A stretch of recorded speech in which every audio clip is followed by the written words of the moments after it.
கிருஷ்ணமூர்த்தி என்ற ஒரு புதிய நண்பரை சந்தித்தேன்.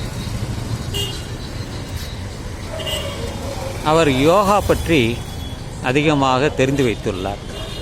வாழ்க வளமுடன் வேதாத்ரி மகரிஷி. அவருக்கு அந்த பயிற்சியெல்லாம் அவர் கற்றுத்தருகிறார்.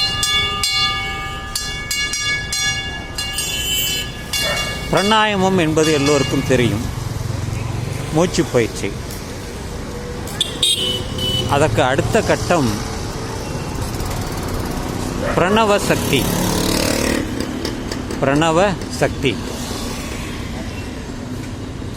அது பிரபஞ்சத்தில் இருக்கக்கூடிய அந்த காந்த சக்தியை உள்ளெடுத்துக் கொள்வது, உள்வாங்கிக் கொள்வது என்றுதான் அவர் சொன்னார்.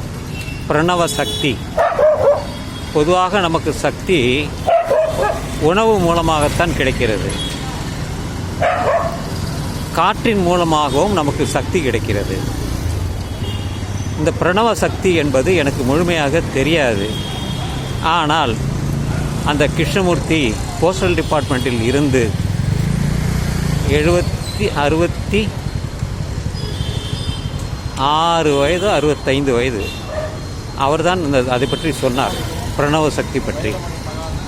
அதை கொஞ்சம் என்ன என்று ஆராய்ந்து தெரிந்து கொண்டு அதை பற்றி கொஞ்சம் விளக்கமாக சொல்வேன். அது வரைக்கும் இது ஒரு தகவல் மட்டும்தான், குறைவான தகவல் தான்.